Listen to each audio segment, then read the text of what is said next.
First ever factory outlet Mukunda jewelleries Kukatpally, Khammam, Kothapet, Somajiguda, Hanumakonda and Suchitra. నమస్తే రమగారు. నమస్తే రమగారు, సాధారణంగా మనం అనుకుంటూ ఉంటాం పలానా మంత్రం చదివితే ఏదో జరుగుతుంది, బాగా చదువు రావాలి, ఈ మంత్రాన్ని పఠించాలి, లేకుంటే అప్పులు బాధలు తీరాలి, పలానాది చేయాలి, పిల్లలు పుట్టాలి, ఒక ఆలయానికి వెళ్ళాలి, ఇల్లు కట్టుకోవాలి. ముఖ్యంగా ప్రతి ఒక్కరూ అనుకునేది సొంత ఇల్లు ఫస్ట్ కదండి. సొంత ఇల్లు కట్టుకోవాలి, పలానా ఆలయాన్ని దర్శించాలి, ఇలా అనుకుంటూ ఉంటాం కదా. వీటికి సంబంధించి ఈ ఆలయానికి వెళ్తే సొంత ఇంటి కళ ఖచ్చితంగా నెరవేరుతుంది అనేలాంటి ఆలయాలు మీ దృష్టిలో ఏమైనా ఉన్నాయా? భూమి ఎవరికి సొంతం? భగవంతుడిది, అంతేగా. దశావతారాల్లో ఒక స్వరూపంలో స్వామి సముద్రంలో బురదలో కూరుకుపోయి ఉన్న భూమిని ఉద్ధరించాడు. ఆయనది భూమి, ఆయన ఆశ్రయిస్తే భూమి లభిస్తుంది. ఉద్ధరించాడు.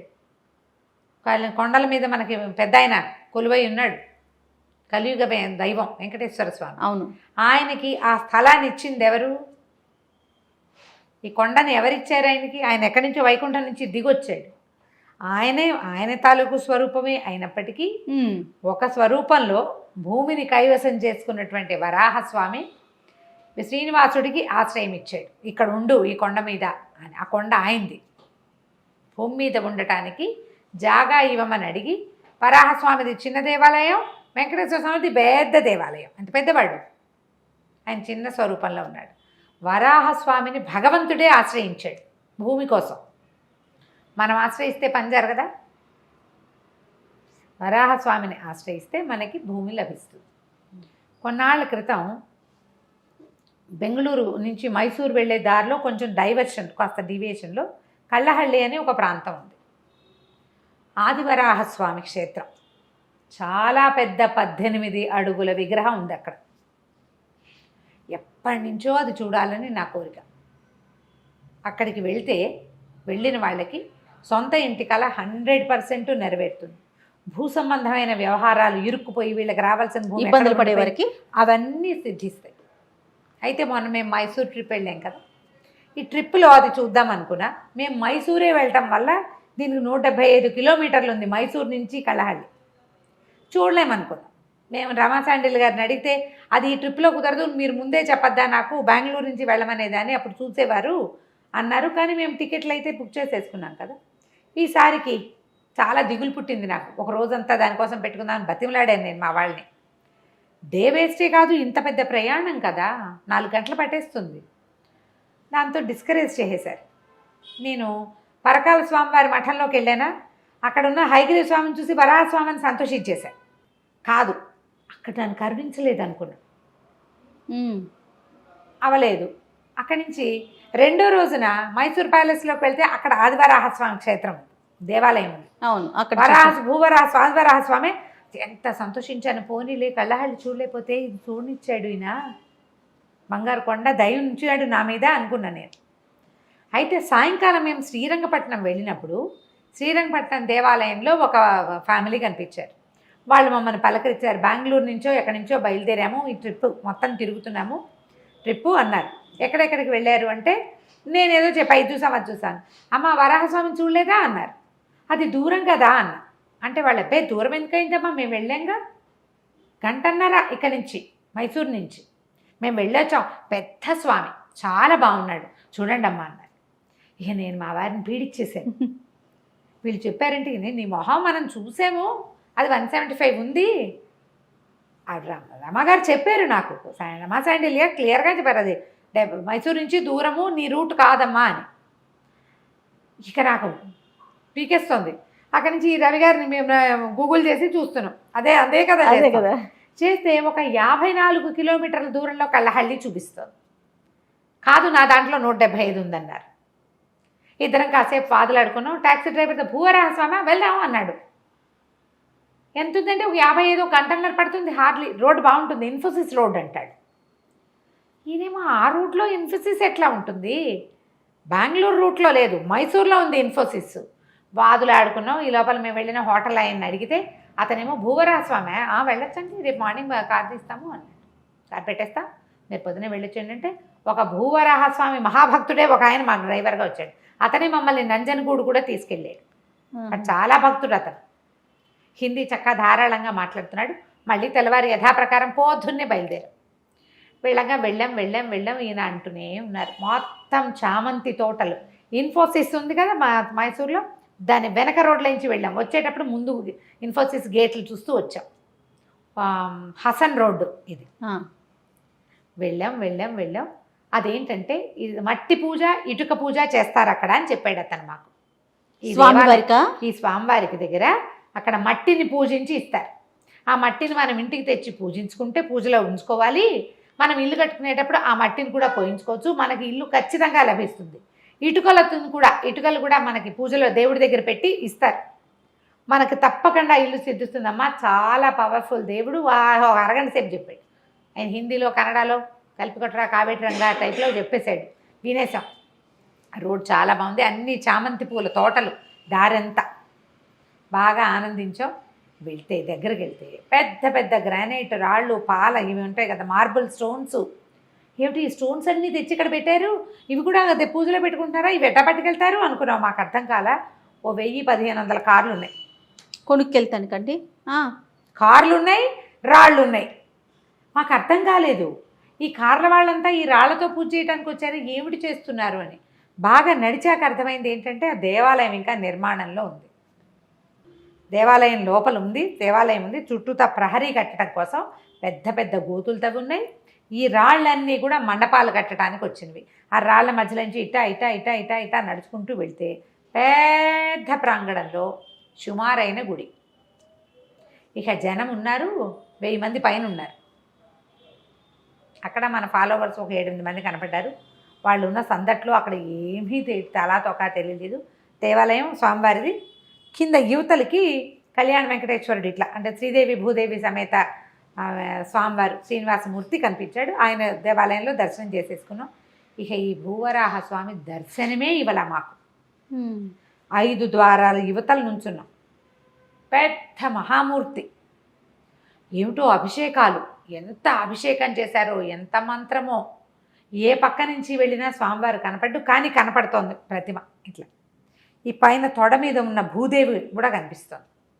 ఎర్రటి చీర కట్టారు అమ్మవారికి. ఇక ప్రతి అమావాస్యకి పూజట అక్కడ. అమావాస్య పూజ చాలా విశేషం. ఒకళ్ళు ఎవరో చెప్పారు, వాళ్ళు నన్ను గుర్తుపెట్టారు. అమావాస్యలు విశేషం. 3వ అమావాస్యకి వస్తున్నాం మేము ఇప్పుడు. ప్రతి సంవత్సరం అమావాస్య నాడు వస్తాం. కొంతమంది మాలాగానే ఇక్కడ ఏదో భూవరాహస్వామి నాడు చూడాలని వచ్చిన వాళ్ళు కొంతమంది. మేము అప్పటికే 12:30 అయిపోయింది.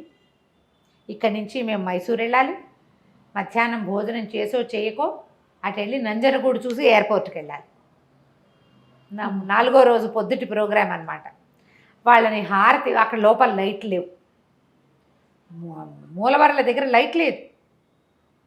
లైట్ ఎందుకు లేదు అని మేము అడిగితే ఆయన చెప్పారు, ఇక్కడ తాళగ్రామ శిలాస్వరూపం, అక్కడ లైట్లు వేయము, హారతి వెలుగులోనే హారతి ఇచ్చినప్పుడల్లా ఈ మహాస్వామి పెద్ద మూర్తి, ఈ ఒళ్ళో ఉన్న భూదేవి కనపడుతుంది, ప్రతిమా విశేషం తెలుస్తోంది. ముఖం చూడలేదు. ఏడుపు ఒకటే తక్కువ నాకు. నేను అనుకున్న గుడి ఇది కాదారమ్మ గారు కాదు. భూసమేత లక్ష్మీవరాహస్వామి ఈయన. ఆయన భూవరాహస్వామి. ఓహో. కానీ ప్రతిమ సేమ్ అదే స్వరూపం. ఇది ఒక 20 సంవత్సరాల పైన అయింది గుడి.